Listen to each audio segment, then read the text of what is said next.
જય માતાજી, જય હિન્દ, જય ભારત। મિત્રો, હું કરણ સાથળિયા અને આજે તમને આ મુદ્દા ઉપર એક વાત કરવા જઈ રહ્યો છું કે હમણાં અઠવાડિયાથી આપણે સાંભળીએ છીએ કે સત્તુભા ભુવા ઉપર ઘણા બધા વિરોધ ચાલે છે। લોકો એમને બદનામ કરવા માટે ઘણા કાવતરા કરે છે અને સામે ઘણા બધા સપોર્ટર બી છે, સપોર્ટ કરે છે। જે ધર્મને માને છે, માતાજીને માને છે, તો ઘણા બધા સપોર્ટ પણ કરે છે। પણ મિત્રો, હું એમ જ કહેવા માગું છું કે તમે અગર સત્તુભા ભુવાને ન માનતા હોય, માળવાળી મેલડીને ન માનતા હોય તો તમારે ત્યાં નહીં જવાનું। પણ જે જગ્યા, જે મેલડીની જગ્યા છે અને મેલડી દ્વારા આ સત્તુભાઈ પોતાના જમીનની અંદર, પોતાની માલિકીની જમીન ઉપર જે મંદિર બનાવ્યું હોય અને ત્યાં એની પોતાની પ્રોપર્ટી છે અને એ પ્રોપર્ટીની અંદર એ મંદિર બનાવે કે ત્યાં ડાકલા વગાડે, એમાં કોઈને કાંઈ લેવા દેવા હોય નહીં અને સત્તુભા કોઈને કંકોત્રી લખતા નથી। વાત બીજી એક વસ્તુ કહેવા માગું છું કે જેની જ્યાં આસ્થા જોડાયેલી હોય ત્યાં લોકો આવતા હોય છે। તો તમે લોકો નથી માનતા કે આ વસ્તુ ખોટી છે તો તમારા માટે ખોટી છે।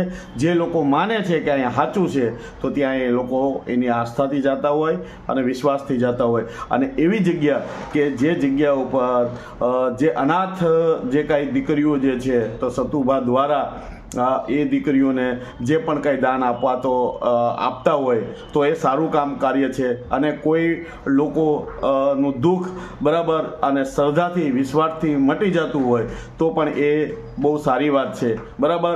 અને તમે ન માનતા હોય તો એ તમારી પોતાની પર્સનલ મેટર છે, તો તમારે ત્યાં નહીં જવાનું। પણ જ્યાં લોકોની જ્યાં આસ્થા જોડાયેલી છે બરાબર, ત્યાં લોકોને જે જાતા હોય એને જવા દો અને જે લોકો માનતા હોય એને માનવા દો બરાબર। આ દેશ આઝાદ છે, લોકો ડાકલા વગાડે કે ત્યાં ભજન ગાય બરાબર, એમાં તમારો કોઈનો હક અધિકાર છે નહીં બરાબર। જે વ્યક્તિ પૈસા લેતો હોય તો એ પૈસાનું દાન આપે નહીં। આટલી તો ખબર પડતી ન હોય તો તમે થોડીક વિચાર કરો, સોચ રાખો। જે માણસને 50 વીઘા જમીનમાં જો જગ્યા બનાવી હોય તો 50 વીઘામાં અગર કપાસ વાવે તો એની ઇન્કમ કેટલી થાય બરાબર। તો તમે લોકો અમુક તર્ક બુદ્ધિ તો વિચાર કરતા નથી બરાબર। અને ભુવા જે છે એ માના ભુવા જે છે બરાબર, અમે મા મેલડીને બહુ જ માનીએ છીએ અને બધા એક જ વસ્તુ કહેવા માગું છું કે આ કળિયુગની અંદર કોઈ પણ દેવી હોય તો એ મેલડી છે, કામ કરતી હોય બરાબર। અને ભુવા જે છે બરાબર, એનું જે આત્મો છે બરાબર, એનું ખોળિયું સારું હોય એટલે એની પાસે જે કાંઈ દીવા અગરબત્તી સમયે જે કાંઈ દેવ બોલ પાડતી હોય, કારણ કે એને એટલો ભજન કર્યું હોય ત્યારે માતાજી એના મુખેથી અમુક શબ્દો બોલતા હોય બરાબર। માતાજી ક્યાંય ચમત્કારિક હોતી નથી, પણ આવા ભુવાના લીધેથી જે એને ભજન કર્યું હોય ત્યારે દેવ એની પાસે હોય, બાકી દેવ કોઈની પાસે હોય નહીં। તો હું એટલું કહું છું કે તમે નથી માનતા તો તમે ન માનવું જોઈએ બરાબર। અને બીજી વસ્તુ, આ ગુજરાતની અંદર એવા કેટલા મંદિરો છે કે ત્યાં જે કાંઈ ધર્માદાની પેટીઓ નથી। એકે એક મંદિરે એક જ વીરપુર ધામને છોડી અને બધી જગ્યાએ ક્યાંક ને ક્યાંક જે કાંઈ હોય બરાબર, ત્યાં ધર્માદાની પેટીઓ હોય છે।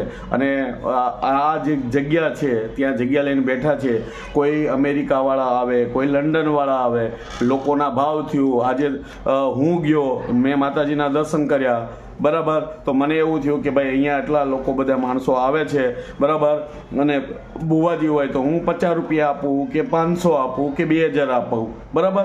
એ લોકો કોઈને કહેતા નથી કે તમે અહીંયા મૂકતા જાઓ। ત્યાં એવું કોઈ મને બોર્ડ લખેલું હોય તો મને કહેજો, બતાવજો બરાબર। અને જે લોકો જે ભાવથી ત્યાં જે કાંઈ ધર્માદો કરતા હોય બરાબર, એ વાત અલગ હોય બરાબર। એ કોઈ લેતા, એને લેવાનું ન કહેવાય, કારણ કે હજારો મંદિરોની અંદર ધર્માદા પેટીઓ છે બરાબર। તો એવી રીતે ત્યાં કોઈ મૂકતા હોય બરાબર, તો એ એની શ્રદ્ધાથી મૂકતા હોય, એના ભાવથી મૂકતા હોય, એનું કાર્ય થતું હોય અને એને વિશ્વાસ હોય બરાબર, એવી રીતે વસ્તુ કરતા હોય। પણ તમે જે આ ધર્મને બદનામ કરો છો એની પાછળ એટલું છે કે ત્યાં 40,000, 30,000, 20,000 લોકો ત્યાં જાય છે, એ ખોટી રીતે ન જતા હોય, કારણ કે 500 લોકોને ભેગા કરવા એ પણ આપણાથી ન થાય। ત્યાં જાય તો એ એની શ્રદ્ધાથી જતા હોય અને એમાંથી 40,000 લોકોમાંથી 3 જણા 3 બાળાઓ, બરાબર, 3 બાળાઓ જે મા બાપ જે નથી અને એનું કાર્ય એને કદાચ ધર્માદો કરતા હોય સતુભા ભુવા, તો એ સારું કામ કહેવાય. બરાબર,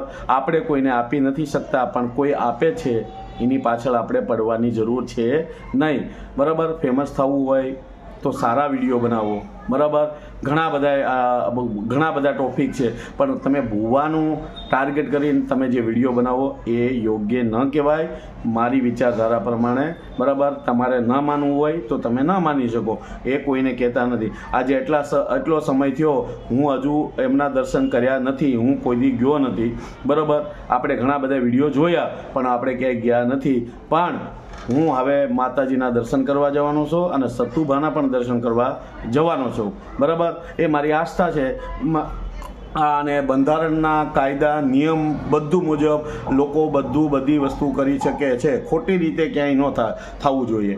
બરાબર, ખોટી રીતે ક્યાંય કંઈ કરતા ન હોય. બરાબર, એટલે કહેવાનો મુદ્દો એ છે કે તમારી પાસે કોઈ પુરાવા ન હોય, એવિડન્સ ન હોય, ત્યાં સુધી કોઈને તમે ગલત સાબિત કરો આ યોગ્ય નથી. કારણ કે અમુક લોકો જે તત્વો જે છે, બરાબર, હું ગુજરાતની જનતાને એમ કહેવા માંગુ છું કે આવા તત્વો જે છે એ આવી રીતે ઓલું કરી અને સોશિયલ મીડિયામાં બદનામ કરી અને એના ફેમસ થવા માટે વિડીયો બનાવતા હોય તો જનતાને જાગવાની ખાસ જરૂર છે કે તમારી આસ્થા અને તમારો વિશ્વાસ તમારે કાયમ રાખવાનો છે. આ સોશિયલ મીડિયા છે, આવા તો બધા વિડીયો બનાવતા હોય, તમારે શું કરવું શું ન કરવું એ તમારા ઉપર છે. બરાબર, આ જે છે અંધશ્રદ્ધામાં ક્યાંય પડવાનું નથી, પણ જો શ્રદ્ધાનો જોવું હોય વિષય તો ત્યાં પુરાવાની જરૂર હોતી નથી. બરાબર, તમે આઝાદ છો, તમારે માનવું હોય તો તમે માની શકો છો, તમે ન માનવું હોય તો તમે ન માની શકો છો. બરાબર, અને શિક્ષણ આ તે બધા લોકો બધા એમ કહે છે ને કે બાપુ તો ત્યાં સિગરેટ પીવે છે, તો બાપુ ગાદી ઉપર હોય ત્યારે નથી પીતા. બરાબર, અને બાપુ ગાદીથી નીચે ઉતરે એટલે આપણે જેવા જ આદમી છે, ઇન્સાન છે. બરાબર, અને તમે મારી વાત સાંભળો, બાપુ સિગરેટ પીવે એ તમને ફોટો રાખે છે કે સિગરેટ પીવે છે, એ તમને તકલીફ છે.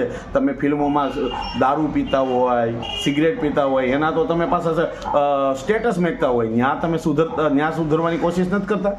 ત્યાં તમને એવું નથી થતું કે આ જે હીરો જે છે એ સિગરેટ પીવે છે કે ડ્રિંક્સ કરે છે, આ માણસ ગલત હોય, ત્યાં તમે એમ કહો કે એ તો સેલ્ફી છે.